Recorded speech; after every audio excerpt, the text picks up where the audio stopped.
Hello, fellow Naptime Warriors. I need to confess something that might get me cancelled by the Core Gamer Council. For the last 3 years, I thought that open world RPGs were dead to me. Not because developers stopped making them, but because I stopped having the life to play them. I'm a dad in my 30s. My free time comes in 20-minute Peppa Pig episode windows. Trying to play Red Dead Redemption 2 felt like signing up for a second mortgage that I already couldn't afford. But then, Crimson Desert snuck up on me like a toddler with a Sharpie. Stick around because this game is currently destroying my sleep schedule and I'm having the time of my life. Before I had my son, I could disappear into Skyrim, The Witcher, Elden Ring, or any of these open world RPGs. But now, 20 minutes into gaming, and I'm already wondering if I left wipes in the car or if my toddler's acting like a dog trying to pick up the chew toy with his mouth again. I genuinely tried with the big modern open world. I really did. Red Dead Redemption 2, I loved the first Red Dead on my PS3 when my only responsibility was making sure that I had enough frozen pizza. On PC as a dad, though, years later, it never clicked. The game kept asking for a version of me that no longer exists, and I did not have the emotional or realistic bandwidth to ride on a horse listening to another 20-minute monologue again. And somehow over time, through many repeated attempts to get into these open worlds and get really enthralled and ingrained in those universes, I figured that that part of the gaming magic was gone forever for me. Until Crimson Desert showed up and smacked me in the face with a sack of grain. So I knew this game was coming up for release, but after seeing it's this 100-hour, multi-100-hour epic, thought it would never really fit within the confines of an app time window, and so gave it a pass. Then, the game released, and I saw the thumbnails, read the reviews of people calling the controls clunky, and the tutorial a 10-hour mess, and I thought, perfect, another 80-hour time vampire that I just don't have the bandwidth for. So after convincing myself to bite the bullet and pull the trigger on this purchase, I am happy to report back to you all that I was so wrong about my initial thoughts going into this game. I have 20 hours in it. I've been streaming it from my PC to my Steam Deck or my phone, just depending on what I have on me at the time, and I am having the most fun in a game that I have had since Clair Obscur Expedition 33, and candidly before that, Elden Ring, which I sunk way too many hours into. But here's the part that actually broke me. 2 full hours. I spent 2 hours trying to figure out where the hell to put 3 sacks of grain so I could set up my first camp.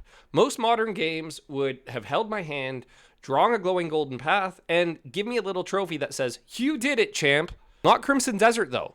I was frustrated, sweating, muttering swear words that I definitely shouldn't say in the vicinity of any sort of toddler, all while my wife was giving me the classic, "Are you coming to bed or what?" death stare. But when I finally figured it out, no waypoint, no tooltip, just pure exhausted dad deduction, I actually cheered out loud. My wife thought I'd finally lost it, and I felt like I'd beaten Millennia with a freaking pool noodle. It was that moment, and moments that came along with it, that sold me on the entire game. Look, I'm a mid-90s, early 2000s kid. I grew up on the N64, the PS2, and the original MMOs, World of Warcraft, Rift, Guild Wars 2, SWTOR, EVE Online.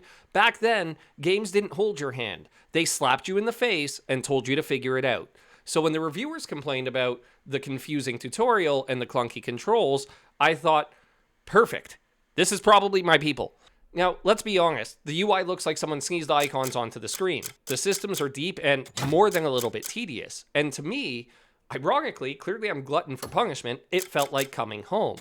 My wife would walk in while I was staring at the map like a conspiracy theorist and ask, "Are you planning a heist or are you actually playing a game?" And that leads me to a point that we need to discuss. Here's a real talk for any busy adult or every parent that's watching. This game does not fit within the margins of your life. It demands the margins. You'll stay up an hour later than you should. You'll tell yourself just one more dungeon while the baby monitor's already screaming. You'll look up guides at 11:47 p.m. like it's your full-time freaking job.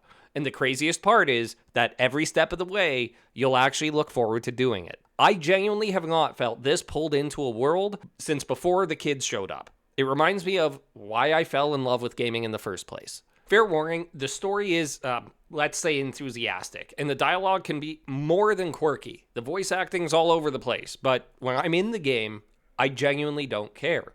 Because when I'm climbing a random mountain just to see what's on the other side, or if there's a shortcut that I could actually use in order to fly over to my objective, or finally nailing a combat combo that took me 10 tries so I could finally get the boss down to half health, I feel like I'm actually in the adventure instead of watching one. The world is hugely massive, and the combat is easy to learn but hard to master, and it's glitchy in a way that somehow gives it character, like the games that we used to love from our olden days when Bethesda would release great but glitchy games like Fallout 3 or Skyrim. They were clunky, but they had character. They felt handmade, so you were willing to put up with the issue. I'm 20 hours into Crimson Desert, and I know I barely touched the appetizer. And I'm really excited already to sink hundreds of hours more into this game. And yes, to any of you that are wondering and that are used to my review format, you can pause this game. You can pause cutscenes. And for a dad, busy parent, or just an adult who can't seem to find the time anymore, that alone is almost worth the price of admission. This isn't a roguelite that you can squeeze in between the loads of laundry, but it's so good that it makes you want to make more time for it. And as of right now, Crimson Desert's my front runner for Game of the Year. Maybe it's because I had zero expectations. I probably had negative expectations going into this thing. And maybe it's because it arrived exactly when I needed a reminder of why I started liking or falling in love with these sort of open world games when I was younger in the first place. Where Clair Obscur made me realize that there was a hole in my gaming library that was incredibly hard to fill after I'd beaten the game, Crimson Desert has come in filling it. I'm going to be making a lot more content on this game as I push deeper. 50 hours, 100 hours, maybe even 200. I want to see if my love holds up or if I'll eventually hit a wall. But for right now, I'm all in. So tell me in the comments, what's a game that flew completely under your radar and ended up ruining your sleep schedule in the best possible way? Or are you a fellow parent who thought open world RPGs are dead to you until something pulled you back in? Drop a grain sack dad in the comments if you're adding Crimson Desert to your backlog tonight.